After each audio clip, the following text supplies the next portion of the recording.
काही वाटतं श्रीरामचंद्राबद्दल ते मी बोलणार आहे. मी त्या शीर्षकातूनच मुख्य गाभा या श्रीरामाचा सांगितला आहे, तो म्हणजे मर्यादा पुरुषोत्तम. एका मर्यादेमध्ये राहून सुद्धा उत्तम पुरुष बनता येतं हे दाखवणारा हा श्रीराम आहे. आणि इथं मला आपल्या प्राचीन भारतीय संस्कृतीबद्दलचा परम आदर व्यक्त करायचा आहे. म्हणजे आपला देश, आपली संस्कृती म्हणून नव्हे, अगदी बाहेरच्या देशाच्या दृष्टिकोनातून जरी पाहिलं तरी जाणवतं की काय महान ही संस्कृती आहे.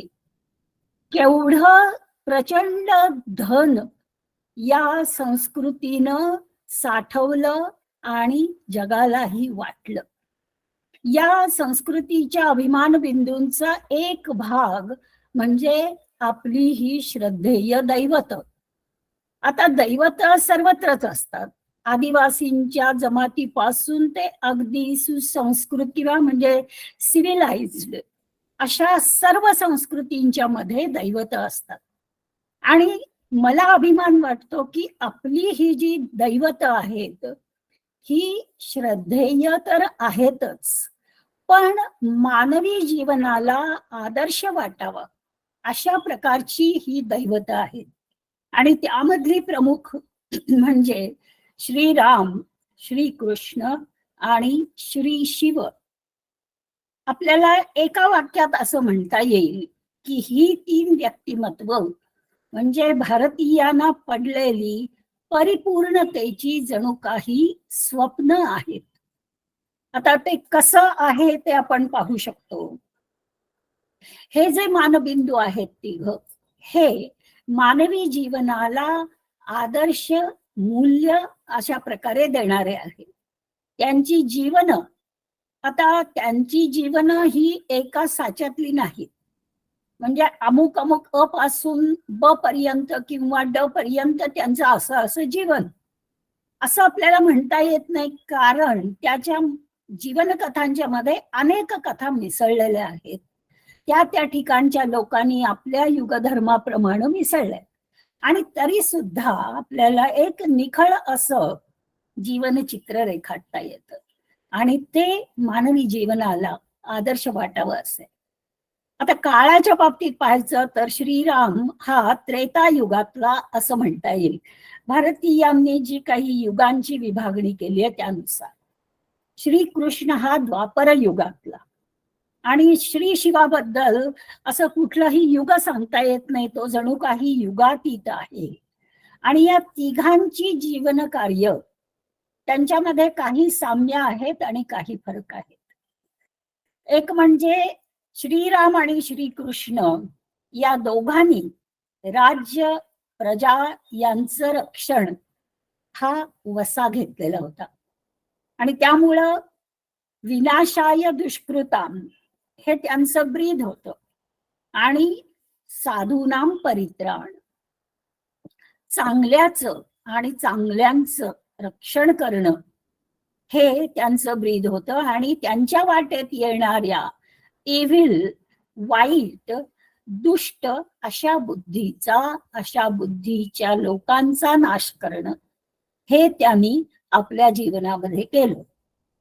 शिवाचं जे काही काम आहे ते आपण ज्याला ऍब्स्ट्रॅक्ट म्हणतो, अमूर्त अशा प्रकारचं आहे, त्याचा काही आपण इथं विचार करणार नाही आहोत. पण साधारण उत्पत्ती, स्थिती आणि लय ही विश्वाची प्रकृती आहे आणि त्यामध्ये उत्पत्ती आणि स्थितीनंतरचा अटळ असलेला जो लय आहे त्याची जबाबदारी, अमूर्त अशी जबाबदारी या शिवाकडे आहे. पण तो संहार तो पुन्हा निर्मितीसाठी करतो. आता मुख्यतः आपण ज्या श्रीरामाकडे पाहणार आहोत तो श्रीराम आणि श्रीकृष्ण हे विष्णूचे अवतार मानलेले आहेत. आता उत्पत्ती, स्थिती आणि लय या विश्वाच्या, संपूर्ण विश्वाच्या प्रकृतीचे हे तीन भाग आहेत. यातली उत्पत्ती ही ब्रह्मदेवाकडे आपण मानतो स्थिती विष्णूकडं आणि लय महेशाकडं. तर मला हे दोघं विष्णूचे अवतार आहेत हे महत्वाचं वाटतं, अगदी सूचक वाटतं. कारण विष्णूकडं स्थितीची जबाबदारी आहे, म्हणजे जे आहे त्याची काळजी घेणं. आणि श्रीराम आणि श्रीकृष्ण हे विष्णूचे अवतार असणं हे या दृष्टीनं सूचक आहे की स्थिती, मानवाची जीवन स्थिती, तिची काळजी घेणं म्हणजे तिच्यातल्या सत्वाचं रक्षण करणं आणि तमसाचं निर्दालन करणं, तरच स्थिती चांगली राहील. स्थिती ही स्थिर राहण्यासाठी तिथं सत्व पाहिजे आणि इव्हिल, दुष्टबुद्धी, तमस नसलं पाहिजे. आणि श्रीराम आणि श्री विष्णू कृष्ण यांनी या दोन्ही कामांचं आपल्या जीवनामध्ये दर्शन घडवलंय. आणि त्यासाठी श्रीराम हा कोदंडधारी आहे आणि श्रीकृष्ण हा युद्धातलं सारथ्य करतो आहे. हे कशासाठी? तर स्थितीची काळजी घेतली जावी, स्थिती स्थिर राहावी यासाठी. हे एक समान मूल्य मानता येईल. आणि आणखी एक गोष्ट की या दोघांचे प्राचीन इतिहासाशी संबंधित असे काही धागे आहेत. म्हणजे बऱ्याच लोकांच्या मते हे श्रीराम श्रीकृष्ण हे सगळे काल्पनिक होते. मला तसं वाटत नाही आणि माझ्याप्रमाणे अनेकांना तसं वाटत नाही.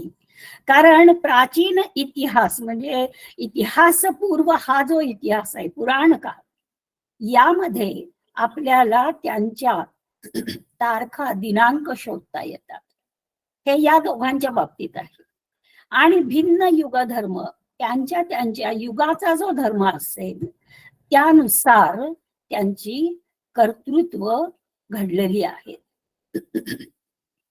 फरक पाहायचा झाला तर आपल्या परंपरेमध्ये असं मानतात की रामाच्या 8 कला आहेत आणि श्रीकृष्णाच्या 16 कला आहेत. आणि इथंच मर्यादा पुरुषोत्तमचा आपल्या अर्थ लक्षात येईल. श्रीरामाच्या 8 कला याचा अर्थ तो काही मर्यादांच्या मध्ये राहतो. श्रीकृष्ण मात्र मर्यादांच्या पलीकडचा आहे, अमर्याद आहे. तसं श्रीराम करत नाही. हे आपण नंतर पुन्हा पाहणारच आहोत. श्रीराम आणि रामायण याच्यामध्ये आदर्शवाद आहे आणि श्रीकृष्ण आणि त्याचं जे महाभारत आहे त्यामध्ये आदर्शवाद नाही असं नाही, पण व्यवहारवादाला जास्त महत्व दिलेलं आहे. या दोघांनीही आपल्या परंपरेत जे 4 पुरुषार्थ मानलेले आहेत, धर्म, अर्थ, काम आणि शेवटचा मोक्ष, तर या दोघांनीही मोक्षाकडं फार लक्ष दिलेलं नाही. आणि याचं कारण तेच की स्थितीकडे लक्ष दिलं पाहिजे. मोक्षाकडे जर लक्ष द्यायचं तर त्यांना या जीवनाचा फार विचार करता आला नसता. पण त्यांचे रघुवंशात कालिदासानं म्हटलंय त्याप्रमाणे अर्थ आणि काम हे अशा पद्धतीचे होते की जे धर्माला कधी सोडून नव्हते. आणि त्यामुळं त्यांनी या तिन्ही पुरुषार्थांचं यथायोग्य पालन केलंय. शिवाय सत्य, वचन पालन हे दोघांचंही ब्रीद होतं. आणि श्रीकृष्णानं पुढं जे सांगितलं गीतेमध्ये ते त्याच्या आधीच्या श्रीरामानंही पाळलेलं आहे की यदा यदा हि धर्मस्य ग्लानिर्भवति भारत. धर्म बुडायला लागला, अधर्म माजायला लागला, अधर्मी लोकांचं वर्चस्व वाढायला लागलं, त्यांचे अन्याय वाढायला लागले, तर त्या अन्यायाचा प्रतिकार करण्यासाठी हातात शस्त्र घेणं हे श्रीरामानं केलं. अत्याचार्याला दंड करणं हे त्यानं आपलं ब्रीद मानलं. श्रीकृष्णानं पुढं गीतेमध्ये जे सांगितलं की लोकसंग्रह करावा, त्यानं केला. तो लोकसंग्रह आपल्याला श्रीरामाच्या जीवनामध्येही दिसतो. आणि तो केवळ मानवी लोकसंग्रह नाही, तर त्याच्याही पलीकडे जाऊन वानर, निषाद, वृक्ष अशा अनेकांचा लोकसंग्रह त्यानं केलेला होता. तेव्हा या अशा प्रकारे थोडासा आपण फरक आणि साम्य श्रीरामाच्या जीवनातलं पाहू शकतो. आणि त्यानंतर थोडस रामायणाबद्दल, की जे रामाचं जीवनचरित्र आहे. जगातली विश्वसाहित्याची 4 महाकाव्य ही सर्वोच्च स्थानावर मानली जातात. आणि भारतातलं रामायण, महाभारत आणि ग्रीकांचं इलियड आणि ओडिसी ही ती 4 महाकाव्य आहेत. यांना लोकमान्य टिळकांनी आर्ष महाकाव्य असं म्हटलेलं आहे. म्हणजे ज्यांचा कर्ता हा निश्चितपणे माहिती नाही, पण एक कर्ता मानलेला आहे आणि ऋषितुल्य असा तो आहे. अशा या 4 महाकाव्यांच्या मध्ये रामायण हे आदी काव्य मानलं जातं, पहिलं काव्य. आणि योगी अरविंदांनी त्या महाकाव्यामध्ये शिवाय असं म्हटलंय की हा रामायण हा केवळ महाकाव्याचा प्रकार नाही, त्याच्यामध्ये आपण इतिहास आणि धर्मशास्त्र हे दोन्ही पाहू शकतो. किंबहुना रामायण आणि महाभारत या दोन्ही बद्दल हे म्हणता येईल.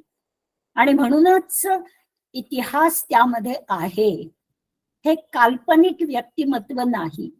काल्पनिक असतं तर कापराप्रमाणे उडून गेलं असतं, वाऱ्यावर विरून गेलं असतं. ही 2 व्यक्तिमत्व हजारो वर्ष भारतीय हृदयावर चिरंतन राज्य करतायत. त्यांच्यामधून आपल्याला प्रेरणा मिळते.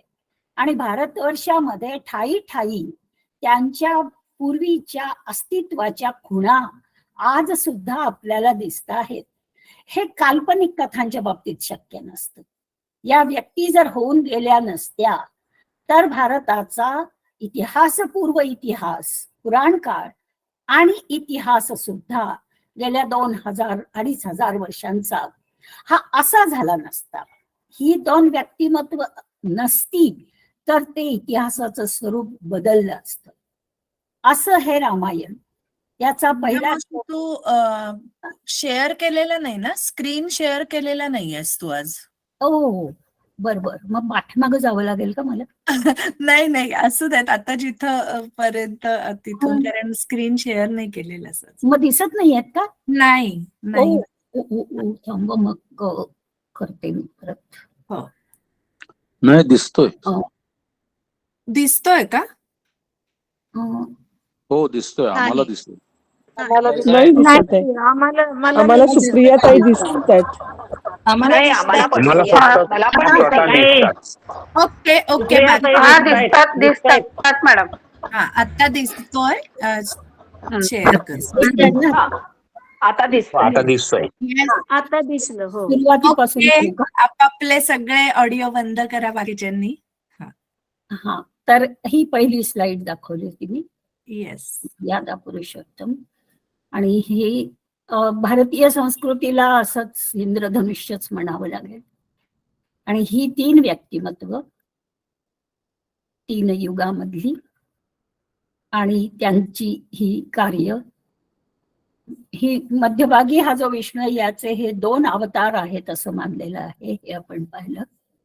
आणि रामायणाबद्दल तर हा जो पहिला श्लोक आहे, मा निषाद प्रतिष्ठां त्वं अगमः शाश्वतीः समाः यत् क्रौंच मिथुनाद एकम अवधीः काममोहितम. आपल्याला माहितीच आहे की वाल्मिकीनी एका क्रौंच जोडप्याचं जे शोकांतिका पाहिली, त्यामुळं ते इतके हलून गेले की त्यांच्या तोंडून हे शब्द बाहेर पडले. आणि कालिदासानं म्हणून म्हटलंय की त्यांचा शोक श्लोकत्वम गतः. तो शोक श्लोकत्वाला गेला. आणि त्यामुळे रामायणाचं सौंदर्य हे सुद्धा केवळ कोमल राहिलेलं नाही, तर करुण कोमल राहिलेलं आहे. क्रौंचाचा आक्रोश, त्या आक्रोशाचं जणू काही प्रतिबिंब या रामकथेमध्ये आहे. याला एक शोकाची किनार आहे, पण ते सौंदर्य मात्र नाकारण्यासारखं नाही. आणि आता म्हटल्याप्रमाणे तो इतिहास आहे, किंबहुना माझ्या मते हा इतिहासच असतो. पुराण हा इतिहासच असतो. फक्त हे पुराण जेव्हा सांगितलं जातं तेव्हा ते सांगितलं जातं. म्हणजे मौखिक असतं. आणि मौखिक असल्यामुळं वक्ता श्रोत्यांच्याकडं पाहत त्यामध्ये काही बदल करतो किंवा श्रोत्यांना रस वाटावा किंबहुना त्यांनी पेंगू नये अशा काहीतरी इच्छेनं दृष्टीनं तो त्यामध्ये काही कल्पनेचा साज चढवतो, काही चमत्कृती आणतो आणि म्हणून त्या पुराण कथा बनतात. म्हणून त्यातलं इतिहास मूल्य शून्य ठरत नाही. त्यामुळं श्रीराम आणि श्रीकृष्ण हे अजिबात काल्पनिक नाहीत. त्यांच्या कथामध्ये आपण चमत्कार जर दिसत असतील ते खरं म्हणजे दिसत नाहीत, नाहीतर रामायणाची कथा एका सर्गामध्ये संपली असती, कारण चमत्कार करून रामानं केव्हाच रावणाला मारून टाकलं असतं. तसं होत नाही. त्या दोघांनी जे संघर्ष केले याचा अर्थ त्याला वास्तवतेचा सघन असा पाया आहे.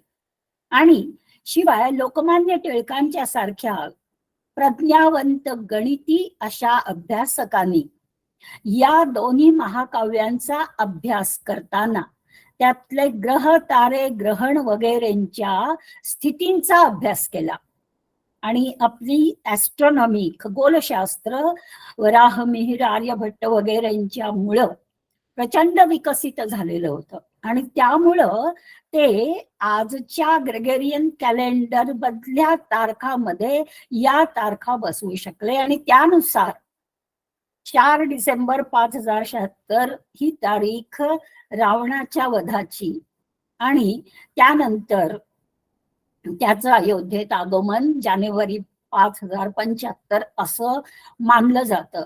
अर्थात याला 7000 वर्षापूर्वीचं जे काही घडलंय त्याचा आपण कॉन्क्रीट किंवा मूर्त पुरावा दाखवू शकत नाही, पण तो या प्रकारे आपल्याला मानता येतो. तेव्हा साधारण 7000 वर्षापूर्वी घडलेली ही कथा आहे हेही लक्षात ठेवलं पाहिजे. आणि या 7000 वर्षात या रामायणाची मोहिनी केवढी आहे हे आपल्याला माणसांच्या जनजीवनातून सुद्धा दिसतं. राम राम म्हणतात माणसं. राम म्हणणं किती फ्रेजेस आहेत आपल्या साध्या मराठीमध्ये आणि सगळ्या भारतातल्या भाषांच्या मध्ये. हा राम तेव्हापासून आपल्या जीवनात आहेच. तो राज्य करतो आहे ही कथा कोणीही विसरू शकत नाही. आणि मला स्वतःला आणखी अनेकांचा हा अनुभव आहे की ही कथा माहीत तर आहेच, पण तरी सुद्धा कुठं त्यावरची चित्रपट असेल, त्यावरची काही काव्य असतील, तीही आपल्याला मोहतात.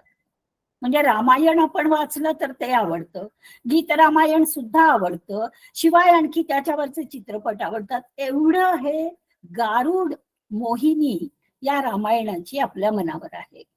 आणि आपल्याला मग कदाचित आपण नंतर ते देवत्व दिलं गेलं असेल इतकं की काही जण म्हणतात की आधी रामायण लिहिलं गेलं आणि मग कथा घडली, असं काही म्हणायचं कारण नाही. असले चमत्कार जोडायची काही गरज नाहीये.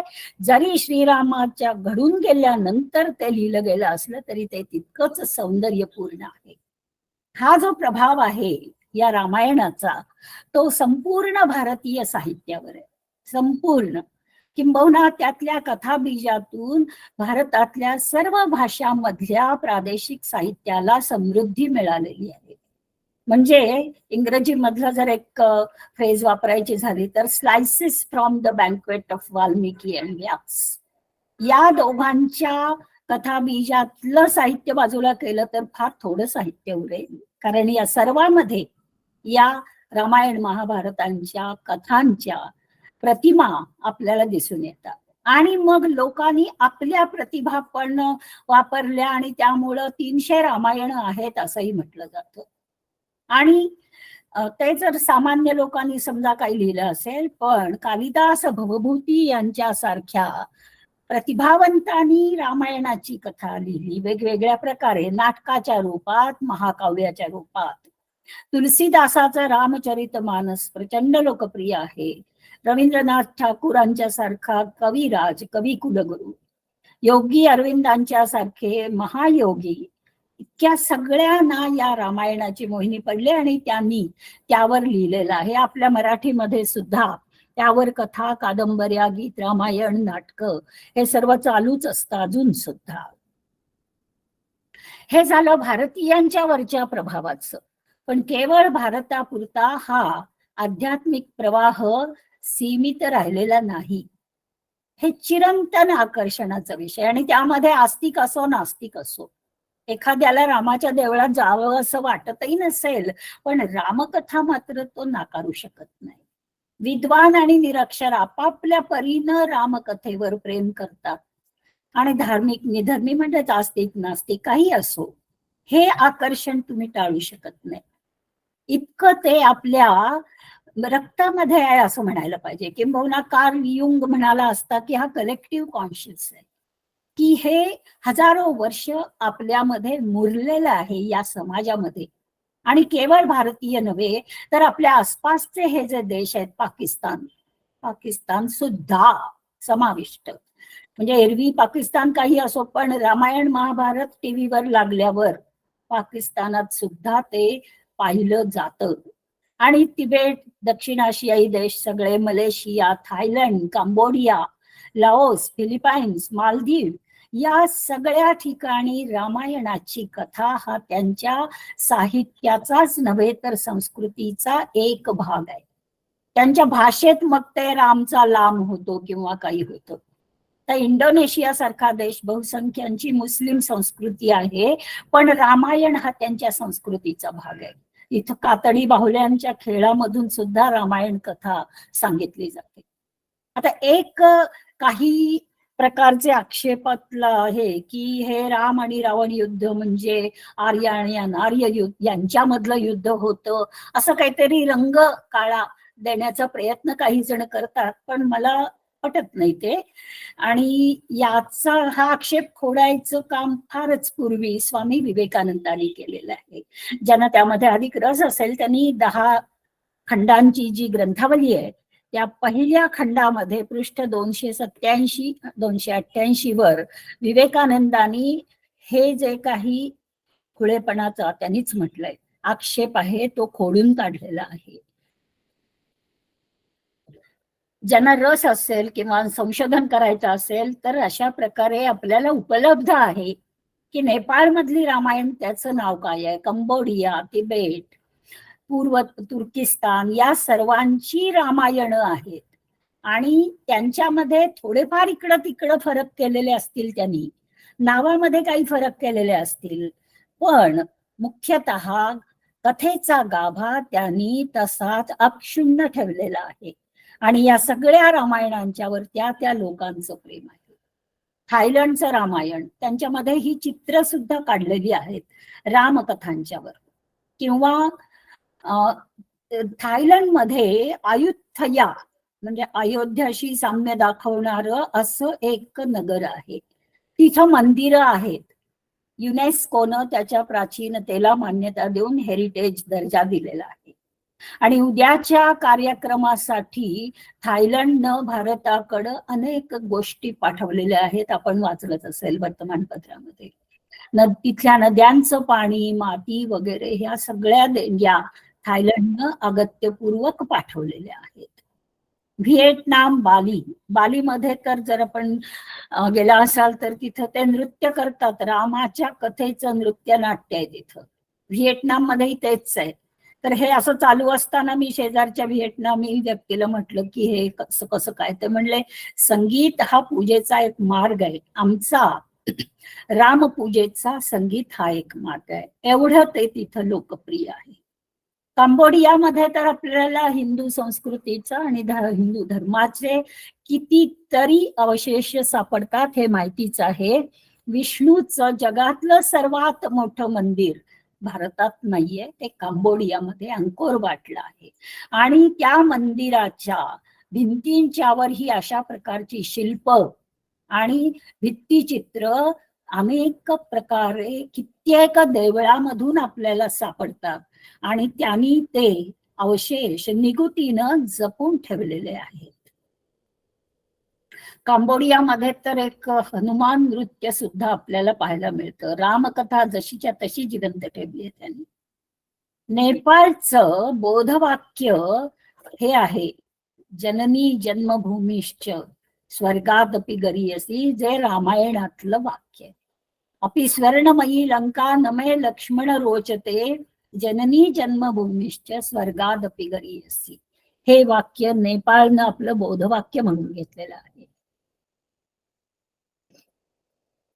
आणि आपली ही अयोध्या ही किती प्राचीन असावी. काशी हे सर्वात जुनं शहर, त्याप्रमाणे अयोध्या अथर्व वेदामध्ये या अयोध्येचा उल्लेख सापडतो आणि त्याचं एक रूपक तयार केलेलं आहे की मानव शरीराप्रमाणे 8 चक्र 9 द्वार आणि अंतःकरणामध्ये राम अशा प्रकारचं चित्र तिथं रेखाटलेलं आहे. आणि शरयू नदीचा उल्लेख. तर या सर्व तीर्थयात्रा असायच्या आणि शरयू नदीची अयोध्येची ही यात्रा केली जायची. 19व्या शतकातल्या मंदिरामध्ये हे चित्र आहे अयोध्येचं, जिला साकेत अशा प्रकारचंही नाव आहे.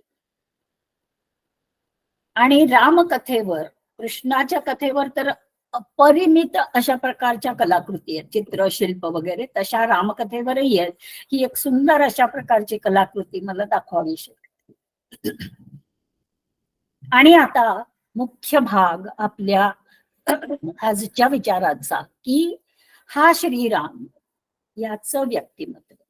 आणि मी जे म्हटलं तसं की या दैवतांना व्यक्तिमत्व आहेत, म्हणजे केवळ काय ते नवसाला पावणं वगैरे असलं काही नाही. त्यांच्याकडं एक व्यक्ती म्हणून पाहिल्यानंतर आपण प्रभावित होतो आणि प्रभावित न होणारा अभावानच सापडेल. हा जो आपल्या मनात आदराचा भाव निर्माण होतो तो कशामुळं, तर कबीर म्हणाला ते मला फार आवडतं. राम राम सब जगत बखाने, आदिराम को बिरला जाने. कबीराला आदिराम मध्ये काय म्हणायचंय, तर त्या रामाचं व्यक्तिमत्व किती जण जाणतात. केवळ आपलं तोंडानं राम नाम म्हणतात, पण त्याला जाणून घेतलंय का. आणि त्याला हेच म्हणायचंय की ते त्याचं व्यक्तिमत्व जाणून घ्या. त्याच्या व्यक्तिमत्वातून, त्याच्या जीवनातून काहीतरी शिकायचा प्रयत्न करा. हा सप्तम अवतार आहे विष्णूचा. आणि भक्ती परंपरेमधला सर्वात सोपा जप हा रामनामाचा आहे. हा त्याचा महिमाचा आहे आणि हा त्याच्या नामाचा महिमा आहे, म्हणजे तो त्याच्या व्यक्तिमत्वाचाही महिमा आहे. आपल्याच काय जगातल्या सर्व परंपरेमध्ये नाव आणि ती व्यक्ती यांच्यामध्ये एक नातं असतं. लहान मुलाला पहा, आपण नाव विचारलं तर ते परक्या माणसाला नाव सुद्धा सांगायला नाही म्हणतो. जणू काही त्याला ती जाणीव असते, मी नाव सांगणं म्हणजे मी स्वतःबद्दल सांगण्यासारखं आहे. तर हे जे आहे की रामनामाला जी शक्ती आहे ती त्या रामाच्या व्यक्तिमत्वामधून आलेली आहे. आणि ती शक्ती कशाची आहे, त्याच्या जीवनाकडे पाहिल्यानंतर जाणवणार सत्य, सौंदर्य, शक्ती, शौर्य, हे जे सगळे त्याचे गुण आहेत, या सगळ्या गुणांच्या मुळे त्याचं जीवन आदरणीय बनतं आणि त्यामुळं व्यक्तिमत्व आणि म्हणून ते नाम सुद्धा आदरणीय बनतं. या श्रीरामामध्ये जबाबदारीची एक जाणीव आपल्याला सापडते. नीतीचे पाठ आपल्याला तोंडानं न सांगता श्रीरामाच्या जीवनातल्या घटना प्रकट करतात. म्हणून योगी अरविंदांनी रामायणामध्ये धर्मशास्त्र आहे असं म्हटलं. रामाची निस्वार्थता, सुज्ञता, संयम, शांतिमयता, रामाची कथा सांगायची गरजच नाहीये. त्यामुळं आपल्याला एक एक प्रसंग आठवले की हे सगळे गुण जाणवतील. म्हणजे त्याचं शौर्य आपल्याला वेगळं सांगायची गरजच नाही. स्वयंवरात, सीतेच्या स्वयंवरामध्ये जे शिवधनुष्य कोणालाही उचलता आलं नसतं ते त्यानं सहजासहजी उचलून मोडून टाकलं. त्याची शक्ती, त्या शक्तीमध्ये नीतीचा भाग होता. हे जे सगळे गुण आहेत ना ते एकमेकावर अवलंबून आहेत. एक गुण असा स्वतंत्र नसतोच कधी. असा एखादा गुण असतो की ज्याच्यामध्ये इतर गुण समाविष्ट असतात. नीती आहे म्हटल्यानंतर निस्वार्थता आपोआपच आली. त्यानं काही असं नाही म्हटलं की लंकेकडून आपल्याला थोडे युद्ध जिंकल्यानंतर खंडणी वगैरे असं काहीच त्यानं मागितलेलं नाही. त्याच्यामध्ये जो संयम आहे, या संयमानच त्यानं आपल्या जीवनातले सगळे प्रसंग हाताळलेले आहेत. आणि श्रीरामाच्या कुठल्याही चित्रामध्ये अशांती आपल्याला सापडणारच नाही. कारण चित्रकार किंवा शिल्पकार जणू काही ती कथा जाणून असतो आणि त्यामुळं अशांती त्याला दाखवताच येणार नाही. म्हणून तर वाल्मिकींनी रामायणामध्ये म्हटलंय, राम विग्रहवान धर्म. विग्रह म्हणजे इथं शरीर. जणू काही धर्मानं रामामध्ये शरीर धारण केलेलं आहे. आदर्श पुत्र, पती, बंधू, राजा, शत्रू सुद्धा आदर्श असावा लागतो. तो आदर्श नसेल तर जिंकल्यानंतर ज्या काही उन्मादानं आणि क्रूरपणानं, असंस्कृतपणानं वागतो, असा शत्रू रामाच्या आसपासही असं शत्रुत्व फिरकणार नाही. रावणाला अंत्यसंस्कार द्यावा की नाही याबद्दल काही जण बोलायला लागल्यावर रामानं सांगितलं तर नाही, त्याचा यथोचित अंत्यसंस्कार केलाच पाहिजे. तो आदर्श पुत्र होता म्हणून तर आपल्या पित्याला वचनभंगाचं पाप लागू नये, दुःख होऊ नये, वचनभंगाचा कलंक त्याला लागू नये म्हणून त्यानं 14 वर्षाचा वनवास पत्करला.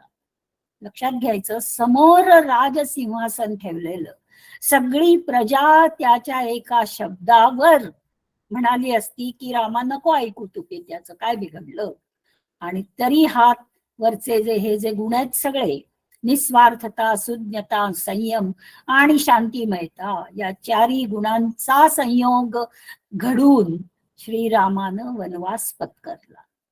पती तर तो एकनिष्ठ एकपत्नी असा आहे, आणि लक्ष्मण त्याची जी काही सेवा करतो ती पाहिल्यावर आपल्याला लक्ष्मणाचा आदर्शपणा जसा जाणवतो, तर असा लक्ष्मण ज्याची सेवा करतो तो कसा असेल आपल्या लक्षातच येत.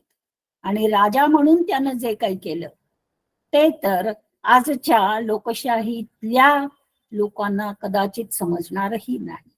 राजा हा प्रजेला उत्तरदायी असतो, प्रजेला उत्तर देण्याची त्याची जबाबदारी असते. ही जबाबदारी श्रीरामानं जितकी पाळली तितकी आणखी कुणी पाळली नसेल, आणि त्यामुळेच तो मर्यादा पुरुषोत्तम करतो हे आपण पाहू शकतो. त्याच्याबद्दल समर निष्ठुरता आणि कर्तव्य कठोर हे त्याच्या मुद्रेवर सुद्धा आपल्याला जाणवेल की जर संहार करणं आवश्यक असेल तर तो कठोर बनतो. आणि हे जे मर्यादा पुरुषोत्तम मी शीर्षक म्हटलं, या मर्यादा कुठल्या, तर राज्याचे कायदे त्यांचं नियंत्रण मानणारा असा तो होता. आपण केलेल्या प्रतिज्ञेचं नियंत्रण मानणारा तो होता. आजच्या लोकशाहीच्या भाषेमध्ये जसं हे जे मंत्री वगैरे असतात म्हणजे राज्यकर्ते, थोडक्यात त्यांच्यावर काय बंधन असतं की संविधानाचे कायद्यांचे अर्थ लावून त्याप्रमाणे वर्तन करणं. आज कोण कोण काय काय करतं आपण आता नको आठवायला, पण श्रीरामानं ती मोनार्की राजेशाही होती, त्या राजेशाहीचे कायदे थोड्या वेगळ्या प्रकारचे होते, आणि त्या कायद्यांचं त्या संविधानाचं बंधन रामानं इतकं मानलं की ती त्याच्या व्यक्तिमत्वाची आणि जीवनाची मर्यादा होती. म्हणजे त्याला त्या मर्यादांचं उल्लंघन करणं शक्य होतं, पण ते त्यानं केलं नाही. त्यानं आपल्याला त्या मर्यादांच्या आत ठेवलं. रघुकुलाची जी रीत आहे, जान जाय पर वचन न जाये, ही रघुकुलाची जी रीत आहे ती त्यानं पाळली, त्याची मर्यादा त्यानं आखून घेतली होती. या कायद्यांच्या, रीतींच्या, मूल्यांच्या मर्यादा त्यानं पाळल्या. श्रीकृष्णानं वेगळ्या प्रकारे का असेना पण त्या उधळल्या होत्या. ते त्याचं व्यक्तिमत्वच वेगळं होतं, तो त्यामुळं कमी ठरत नाही. पण श्रीकृष्णाच्या आधीच्या काळातला मानला गेलेला हा 7000 वर्षापूर्वीचा हा महापुरुष या कायद्यांच्या बंधनामध्ये राहतो, मर्यादांच्या मध्ये राहतो. यात त्याचं श्रेष्ठत्व आहे की जे खरं म्हणायचं तर त्याच्यावर बंधनकारक नाही. प्रचंड लोकप्रिय आहे तो प्रजेमध्ये, त्यानं एखादं बंधन झुगारलं असतं तरी प्रजेनं त्याच्यावर प्रेम केलं असतं, पण रामाला ते नको आहे. तो आपल्या मर्यादा, कायदे, त्या काळचं जे संविधान आहे ते मानूनच त्याच्यामध्ये राहिला. आणि म्हणूनच रघुवंशामध्ये 4 पेक्षा जास्त सर्गात कालिदासानं रामाचं वर्णन केलंय, भरभरून वर्णन केलेलं आहे. त्याची निष्ठा, त्याचं एक पत्नीत्व, एक बाणी, एक पत्नी ही सुद्धा त्यानं आखून घेतलेली मर्यादा आहे. खरं म्हणजे त्याच्या वडिलांच्याच 3 पत्नी होत्या. किंबहुना आपल्याला असं दिसतं रघुवंशातल्या सुद्धा कथांच्या मधून की लग्न झालं एखाद्या राजाचं असं म्हटल्यावर मग त्या पत्नी त्याच्या बरोबर आल्या, अनेक वचन. अशा काळामध्ये या रामानं ही मर्यादा पाळली, त्यानं ठरवलेली की मी एक पत्नीत्वच पाळणार, जे त्याच्यावर बंधनकारक नव्हतं. त्यानं ती मर्यादा आखून घेतली. आणि एक बाणी हे त्याचं शौर्याचं प्रतीक शिवधनुष्य पाहिलंच आपण. रामाच्या मुद्रेबद्दल एक सुंदर वर्णन आहे. प्रसन्नताम या न गता अभिषेकता. अभिषेकामुळं ज्याच्या चेहऱ्यावर अधिक प्रसन्नता आली असं नाही. किंवा तथा न ममले वनवास दुःखतः. वनवासाच्या दुःखानं जो म्लानपण झाला नाही, जी मुद्रा. आणि आर्तानाम आरती हंतारम. जे आर्त पीडित आहेत त्यांच्या पीडांचा नाश करणारा. भीतानाम भयनाशनम. जे घाबरलेले आहेत त्यांच्या भीतीचा नाश करणारा. आणि द्विषताम कालदंड. जे द्वेष करतात, शत्रुत्व करतात त्यांच्यासाठी कालदंड देणारा. थोडक्यात त्या श्रीरामाच्या व्यक्तिमत्वाचं हे असं वर्णन केलेलं आहे. या व्यक्तिमत्वाचे आणखी काही भाग आपण जर पाहिले तर एक म्हणजे सीताहरणानंतरचा त्याचा शोक. म्हणजे जेव्हा सीता पळवली गेली आहे हे त्याला कळलं तेव्हा हा महामानव पण मानव आहे तो. आणि त्यामुळं तो इतका शोक करतो की लतांना, वेलींना, वृक्षांना विचारतो आहे, रडतो आहे की तुम्ही माझी सीता पाहिली का म्हणून. हे जे मानवत्वाचा एक झंकार उमटतो त्याच्या व्यक्तिमत्वामध्ये, तो आपल्याला अतिशय आकर्षक वाटतो की हा एक पत्नी असा रामचंद्र आपल्या या पत्नीच्या वियोगानं आपला संयम तो त्याच्या व्यक्तिगत पुरता असा आहे. त्यातून कुणाला पीडा नाहीये, पण त्याचा संयम सुद्धा ढासळतो. एवढं त्याचं सीतेवर प्रेम आहे, हा यातला महत्वाचा मुद्दा आहे. जाता जाता एक पाहायला हरकत नाही की मी म्हटलं 300 रामायण, खरोखरच अनेक रामायण आहेत. आणि एक थोडी इंटरेस्टिंग वाटते म्हणून गोष्ट की लोकांना असं वाटलं की हे काय नाही, सीता गेलीच नव्हती असं सांगणाऱ्या कथा पण उपलब्ध आहेत. कूर्म पुराणामध्ये असं म्हटलंय की माया सीता रावणानं नेली, खरी सीता नेलीच नव्हती, ती वाल्मिकींच्या आश्रमात होती. किंवा भृशुंडी रामायणामध्ये मायाच्या ऐवजी छाया सीता असा शब्द वापरलाय. हे नेमकं काय आहे आपल्याला समजत नाही. कदाचित सीता तिकडं गेलीच नाही अशा पद्धतीचं एक आर्ग्युमेंट असावं त्यांचं. आणि दुसरं मला इंटरेस्टिंग असं वाटलं की ग्रीक पुराणामधल्या हेलनची जी गोष्ट आहे तिच्या बाबतीतही असंच म्हटलं जातं की हेलन ट्रॉयला गेलीच नाही, ती छाया हेलन होती. हे जाता जाता एक निरीक्षण. पण हे करणारा राम जो सीतेच्या वियोगानं अगदी ढसढसा रडला. म्हणजे एक कथा तर अशी आहे की त्याचं ते रडणं बघितल्यावर चंद्र हसला.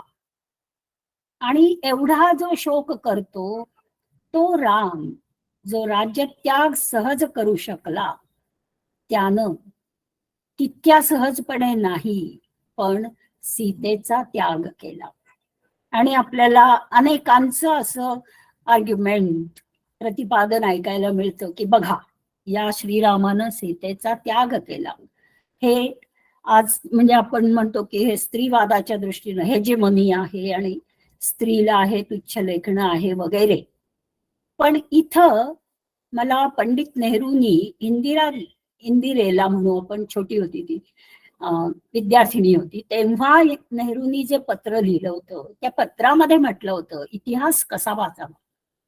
इतिहास वाचताना ज्या व्यक्तीचा इतिहास आपण वाचतो तिच्या काळाचा, त्या काळाच्या चौकटीचा, तिथल्या मूल्यांचा विचार करावा आणि मग त्यांना न्याय द्यावा.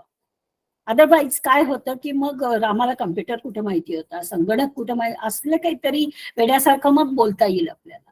लक्षात घ्यायचं की तो काळ व्यष्टीपेक्षा समष्टी मोठी मानणारा होता. महाभारतातला हा श्लोक आहे, त्याच्यात एकम कुलस्य अर्थे, एकाला कुळ वाचवण्यासाठी एकाचा त्याग करायला हरकत नाही, गाव वाचवायचं असेल तर एखादं कुळ त्यागायला हरकत नाही, आणि जनपद जे ग्रामापेक्षा मोठं ते वाचवायचं असेल तर एखादं ग्राम सुद्धा सोडून द्यायला हरकत नाही. हा जो भाग आहे, व्यक्तिवाद ही फार पुढची गोष्ट आहे. किंबहुना 18व्या शतकापासून सुरू होऊन 20व्या शतकात तो अगदी तीव्र झाला व्यक्तिवाद. म्हणजे ॲन रँडच्या ज्या कादंबऱ्या या सर्व 20व्या शतकात आहेत. तोपर्यंत समाजासाठी व्यक्तीनं त्याग केला पाहिजे हेच तत्व होतं. आणि त्यामुळं दधीचीची कथा घडते.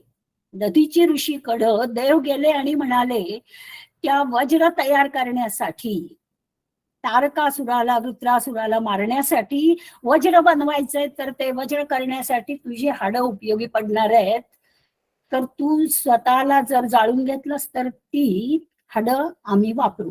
आणि त्या दधीचीनं आगीत उडी मारली आणि ते दान केलं. हे व्यक्ती समाजापेक्षा लहान असते असं मानण्याचा हा काळ होता.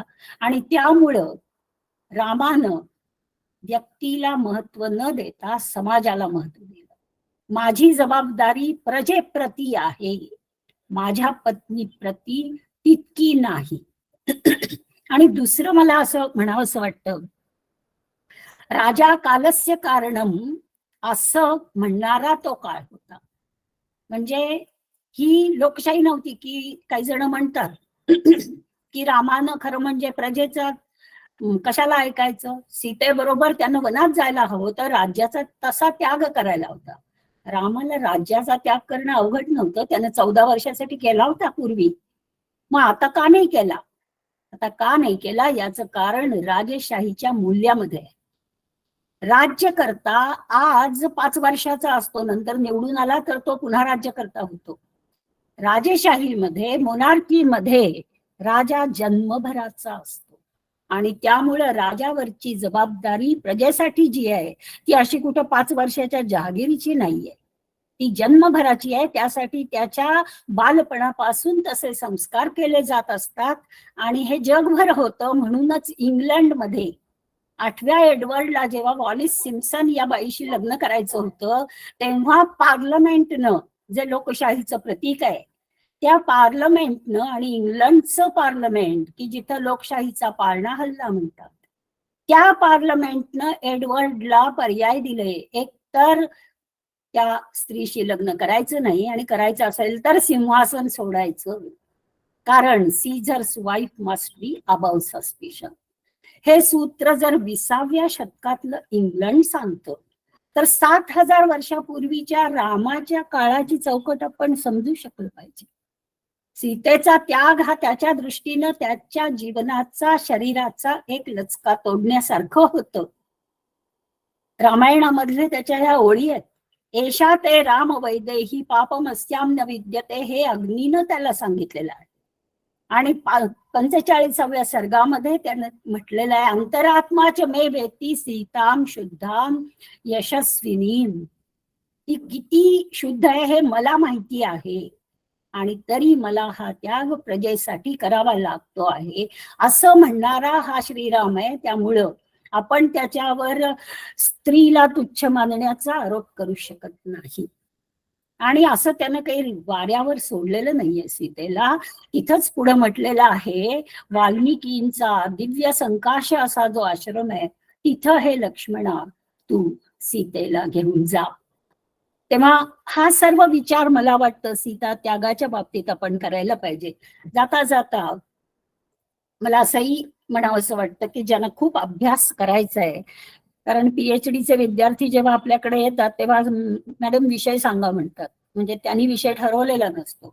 तर अशा विद्यार्थ्यांना मला वाटतं हा अभ्यास करण्यासारखा विषय आहे की ही सीता वाल्मिकींची, आणि त्यानंतर कारण सीता प्रत्येक पुढच्या लेखकानं रंगवलेली आहे, आणि तिच्या रंगवण्यामध्ये फरक आहे, फरक पडत गेलेला आहे.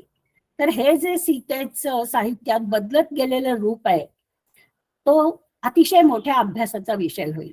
म्हणजे उदाहरणार्थ कालिदासाच्या रघुवंशातली सीता लक्ष्मणाला म्हणते, एकच उदाहरण घेऊ आपण, ती म्हणते, हे लक्ष्मणा वाच्यस्त्वया मद वचनात सहा राजा. माझ्या वचनाप्रमाणे तू त्या राजाला सांग. ती रामाला म्हणत नाही, माझ्या पतीला असं म्हणत नाही. ती म्हणते त्या राजाला सांग. त्या क्षणाला तिनं समजून घेतलंय की आता मी एक रामाची प्रजाजन आहे. वाल्मिकींच्या रामायणामध्ये ते म्हटलंच आहे की हे लक्ष्मणा, आता मला तू एक प्रजाजन म्हणून वागव असं रामाला सांग. भवभूतीनं आणखी वेगळ्या प्रकारे सीतेचं दिव्य रूप दाखवलेलं आहे. तेव्हा हे सीतेचं रूप भारतीय मनानं वेगवेगळ्या प्रकारे नंतर रंगवलेलं आहे. मामा वरेरकरांनी भूमिकन्या सीतामध्ये वेगळ्या पद्धतीनं, ते एक अतिशय वेधक अशा प्रकारची गोष्ट आहे. पण एवढं मात्र सत्य आहे की रामानं केलेला सीतेचा त्याग हा भारतीय मनावरच्या जखमेची खूण आहे. फार मोठी जखम आहे, ती भळभळती जखम आहे की या सीतेचा असा त्याग व्हायला नको होता हे मात्र आपल्याला तीव्रतेनं वाटत राहतं. पण रामाची ती अपरिहार्यता होती हेही आपण समजून घेतलं पाहिजे. आणि म्हणून तो एक पत्नी श्रीराम आहे. अश्वमेध यज्ञाच्या वेळी जेव्हा सगळ्या पुरोहितांनी सांगितलं शेजारी पत्नी पाहिजे, पुन्हा विवाह कर, कोणीही आक्षेप घेतला नसता. किंबहुना त्याला आग्रह करत होते की तू विवाह कर आणि शेजारी पत्नी बसू दे. तेव्हा त्यानं ही सोन्याची पुतळी सीतेची बसवली. आणि मला वाटतं त्या परंपरेमध्ये श्रीरामाची ही विचाराची क्रांतीच होती. एकटा श्रीराम आपल्याला त्या रघुकुल रीतीमध्ये असा दिसतो की ज्यानं फक्त एक विवाह केला आणि आपल्या त्या एका पत्नीशी तो जन्मभर एकनिष्ठ राहिला. आणि शेवटाकडे येताना मला एक फार वेगळा असा पैलू दिसतो या तीन व्यक्तिमत्वांच्या मध्ये.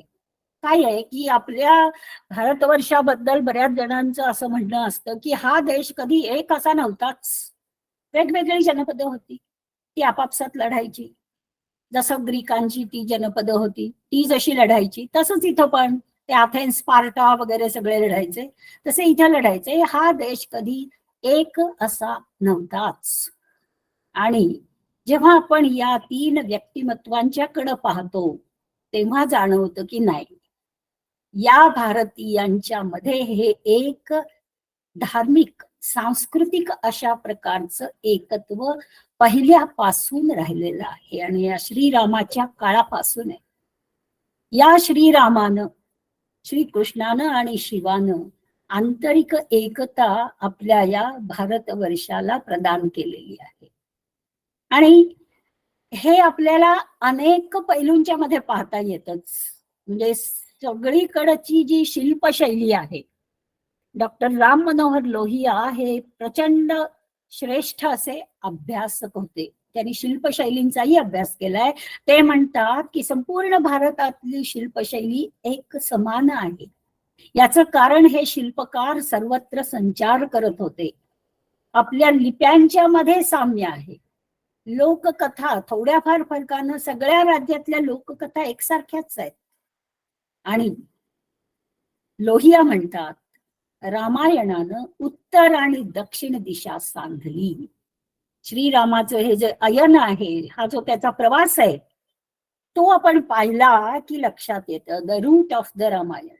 अयोध्या उत्तर प्रदेश, प्रयाग चित्रकूट मध्य प्रदेशातलं, पंचवटी नाशिक महाराष्ट्रातलं, लेपाक्षी आंध्र प्रदेश, किष्किंधा कर्नाटकात, रामेश्वरम तामिळनाडू, आणि मग श्रीलंकेपर्यंत अशोक वाटिका, निवाराएलिया, तलाई मानार वगैरे. हा सगळा प्रवास पाहिल्यानंतर आणि या प्रवासात श्रीरामानं केलेला लोकसंग्रह पाहिल्यानंतर त्यानं या सगळ्यांना जोडून घेतलेलं आहे.